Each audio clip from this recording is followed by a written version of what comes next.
Magandang araw po mga kapatid, kapuso, kapamilya. Ngayon po ang unang araw na kung saan ay nalift po ang lockdown dito sa Jeddah. Ngayon tingnan po natin ang sitwasyon sa labas. Ano ba ang sitwasyon ng mga kalsada ngayon? Pasyalan po natin. Halika, samahan niyo po ako.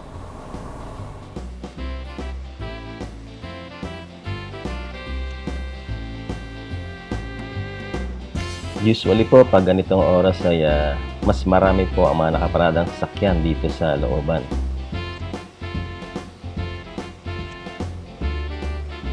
Dahil sa ngayon ay unang araw ng mga normal na trabaho, o tinatawag natin new normal, ay marami na po ang nagsipasuka sa kanilang po mga kanya-kanyang trabaho. Makita po natin dito na talagang ang lahat ay sabik din pong pumasok. Ngayon malaman po natin doon sa main road kung mas marami po ang makikita natin mga sasakyan kung bumalik na po yung dating traffic. Tingnan po natin, maya-maya po ay nasa highway na po tayo.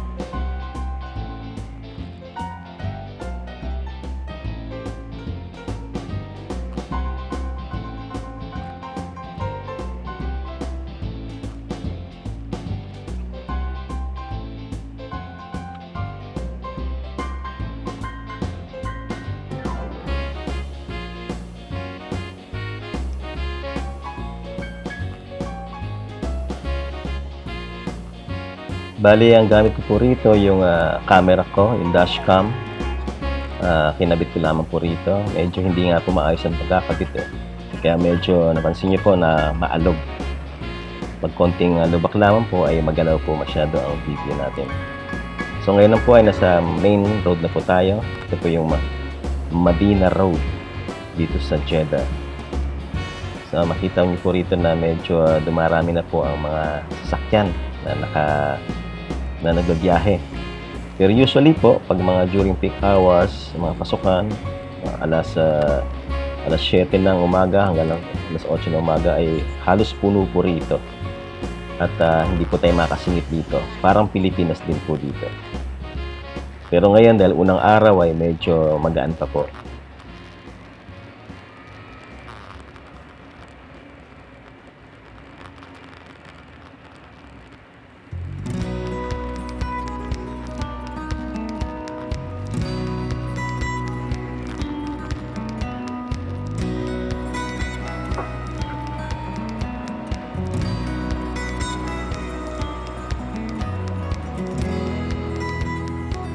Ngayon po ay patawid tayo dito sa Talia Street. Ito na po yung tulay dito sa Talia. Salukuyan po itong ginagawa dahil lalagyan po ito ng I think na subway po sa ilalim po na para mabawasan po ang traffic. So pagtawid po natin dito ay makarating po natin ang Sari Street.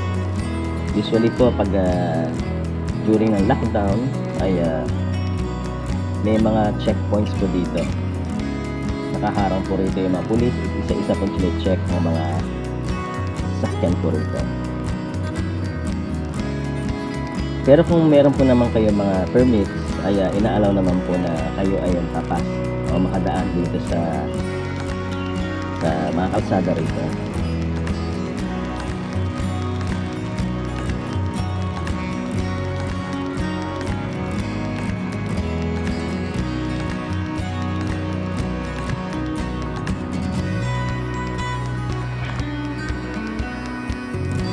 Mapapansin niyo po na wala po rito mga public transportation.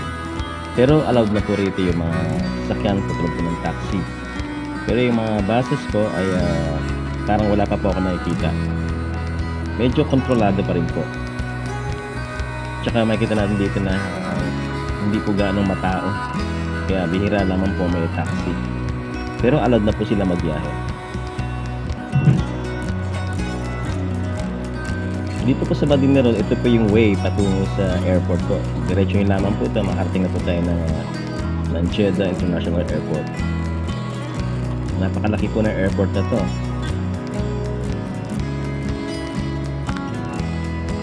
So nakita natin dito na talagang maayos ang kalsada, malinis, may mga linya, walang nagkalat na mga iba-ibang mga sasakyan tulad sa Pilipinas. Mayroong tricycle, may bisikleta, may motorsiklo, may dipadjak, kompleto. Kaya lalong sumisikip po doon sa atin. Siguro kung ang Pilipino lamang po ay madisiplina, hindi maganda po yung lagay po ng ating mga kalsada.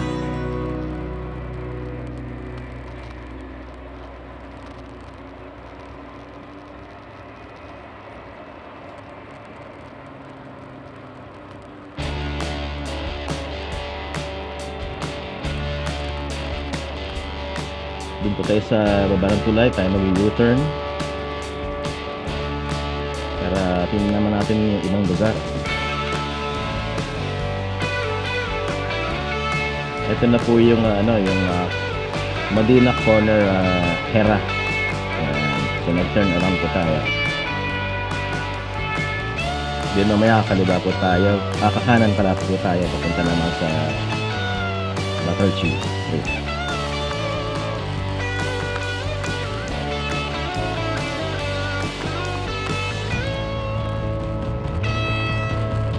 Maluwag pa rin po ang kalsada. Siguro sa ibang lugar ay medyo masipit kasi pasado alas 9 na po. Liliko na po tayo rito.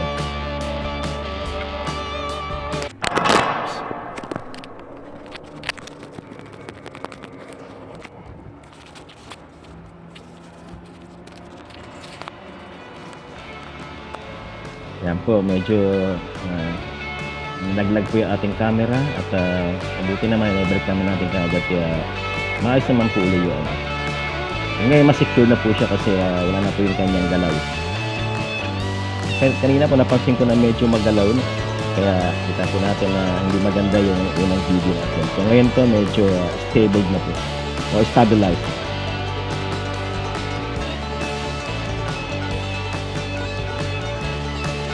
So maluwag po yung kalsada. Walang masyadong traffic, walang masyadong sasakyan, walang masyadong public transportation po tayo nakita rito. Bihira lang po yung mga taxi. Siguro sa ibang lugar na madadaanan natin ay may mga traffic po doon. So dito sa lugar na to ay medyo wala na po. Siguro mas maaga nakapasok na po yung mga tao kaya medyo empty na po yung kalsada.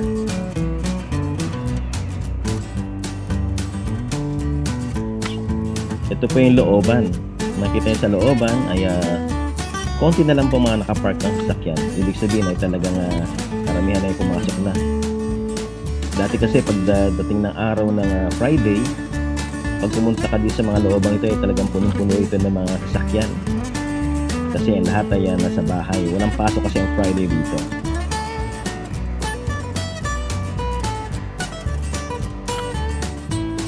Yan. So tayo po ay magpapagasolina muna kasi nasa 1/4 na po yung level ng gasolina natin.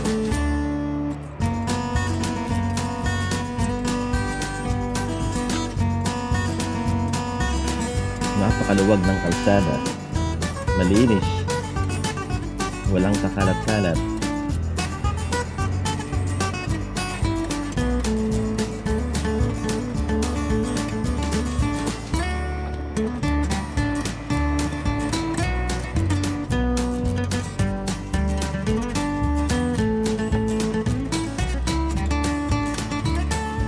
So malapit na po tayo sa gasoline station.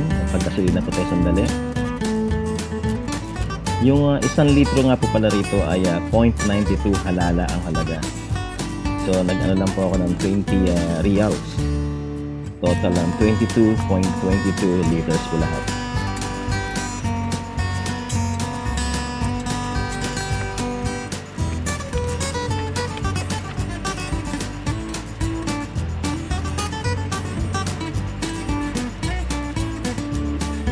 Balik po tayo dun sa punta naman tayo sa ibang lugar. Tingnan po natin yung traffic situation doon. Doon po tayo sa highway magpunta maya-maya.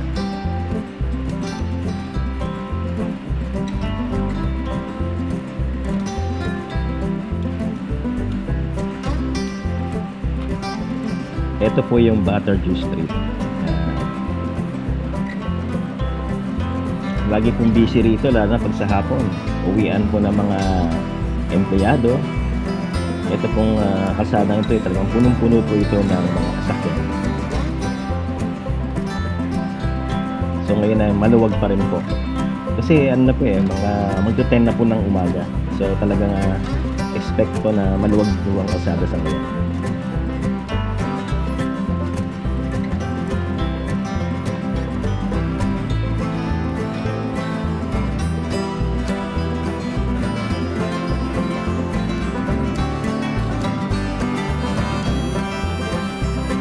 Dito po ay may limit po yung speed ng sasakyan.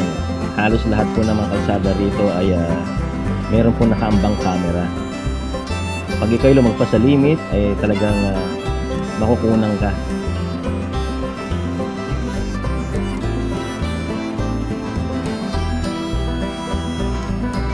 Sa video naman po kasi rito makikita yan parang ang bilis-bilis natin, diba? Kasi ito po yung naka 4 times speed po. Parang medyo mabilis.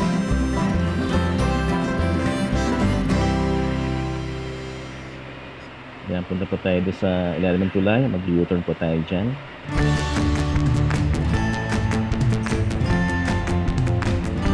Then sa pag-akyat po natin sa tulay dito, halos matatanaw po natin yung Jeddah International Airport. Ito ay Madina Road pa rin po ito.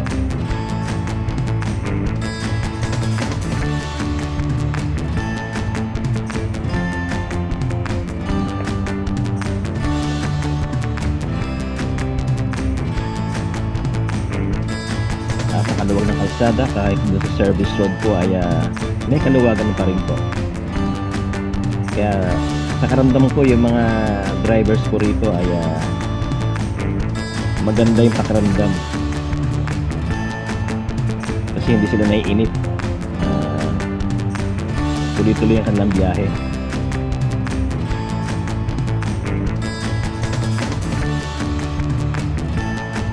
After po ng tulay na to ay ito po yung tulay doon sa sa may Hera Street. Yan po yung Danube Supermarket sa bandang kaliwa po natin.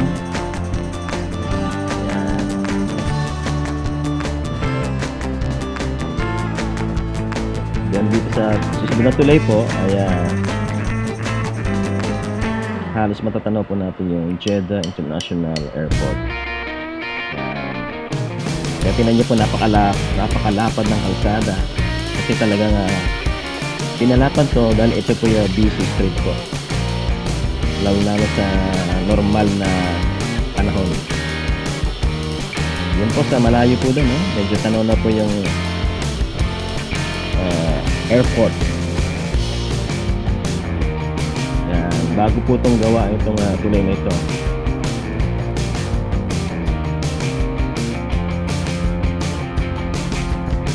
Yan. So, napakalawak po. Wala tayong nakikitang green, puro brown. Talaga sa disyerto po tayo.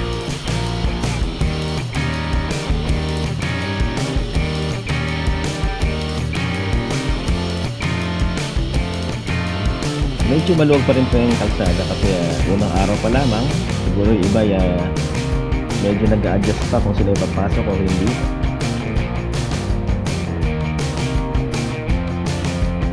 Pero po normally po during ng lockdown ay tuloy-tuloy po yung pasok dito ng mga frontliners, especially po sa mga trabaho sa hospital, maging sa media o sa newspapers. Yan, tuloy-tuloy po ang trabaho ng mga kababayan natin dyan.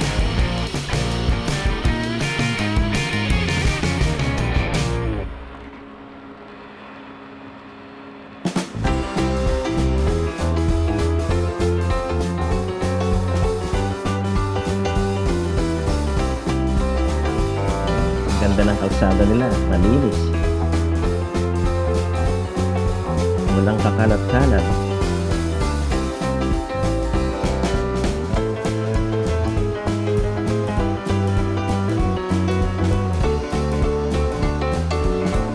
ngayon po, dadaanan naman po natin yung Maca Road. Ito po yung kanilang highway na po ito. Pagkanan po natin dyan, ito na po yung Maca Road. Dito na po natin nakikita yung mga naglalakihang mga truck, trailers. Yan, dyan po sila bumabiyahe.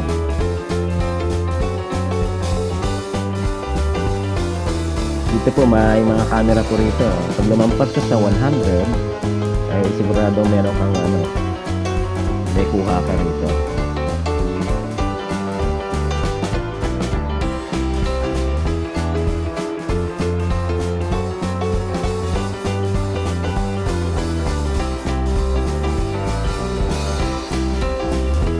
Yan, nakita nyo po sa may kanang bahagi po natin. Ito po yung mga trucks po and trailers. Diyan lang po talaga sila pwedeng dumaan. Yan po yung designated lane po nila. Hanggang 80 lang po yung speed po dyan na limit.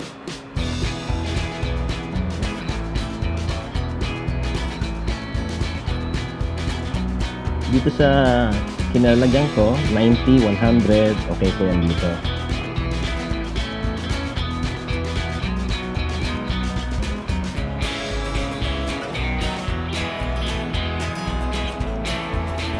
Medyo maluwag pa rin po kasi pag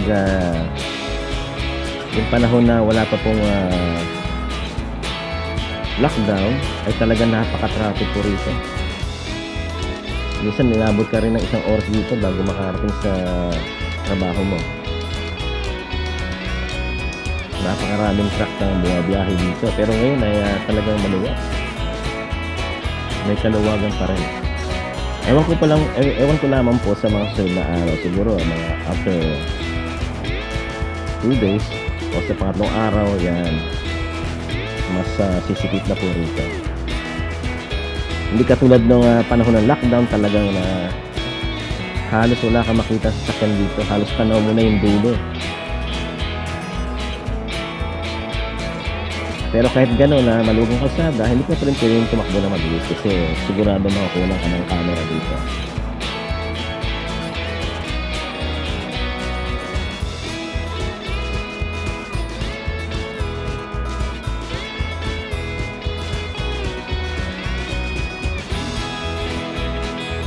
Dito sa kaliwang bahagi po, makita po natin yung yung kanilang yung bagong gawang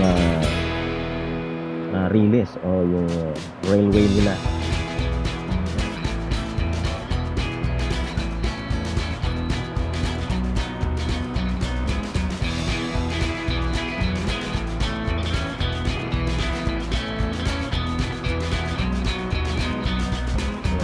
Ito na po yung intersection ng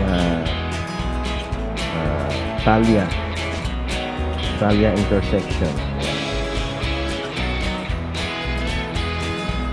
So medyo pupunta na po ako dito sa kanang bahagi at medyo magme-menor na po ako kasi medyo malapit na rin po ako sa destination ko.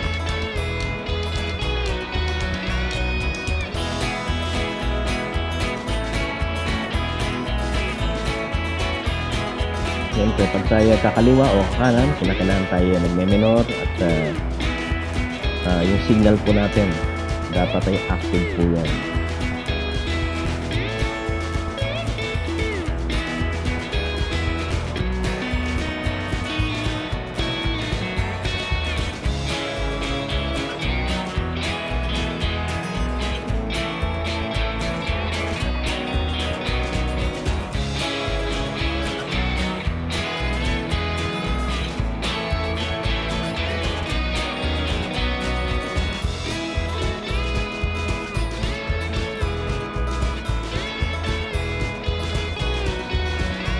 Ito na po tayo sa intersection ng Maca Road, Pariskin.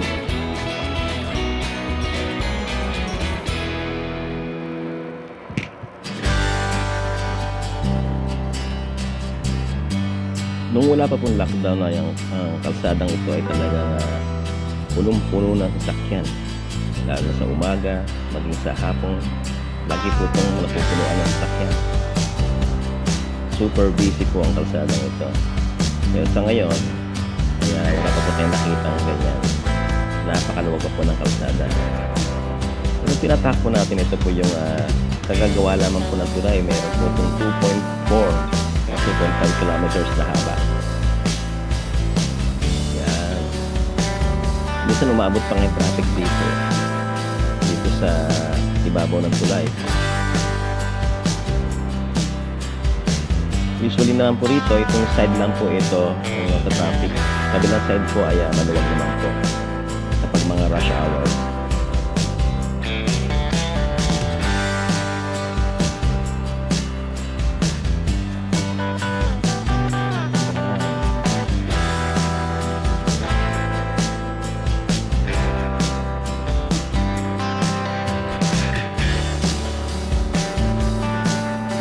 Parang wala pa ako nakita mga dito, public transportation talaga. Taxi, ilan lamang po yung mga taxi na nakita ko. Pero ngayon talagang hindi pa talaga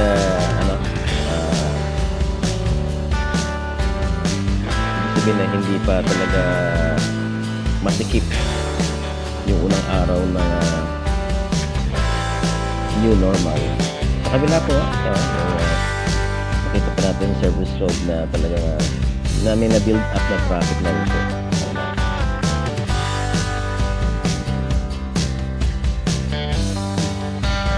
Ang lugar na ito yung talagang punong-puno ng sasakyan, lalo na sa hapon. Pag-uwian na po. Kanya-kanyang diskarte rin po rito. Pero may nakabantay naman po pulis dito. At talagang sinisiguro niya na maayos ang daloy ng traffic ko.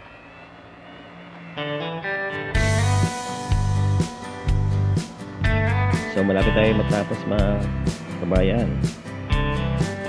Hanggang sa susunod pong muli. Ituloy po natin itong biyahe natin. Sa susunod po siguro ay dadaan tayo sa ibang lugar na may mga Pilipino. Yung mga madalas puntahan ng mga Pilipino. So see you guys. Salamat sa panonood. God bless po sa inyo lahat.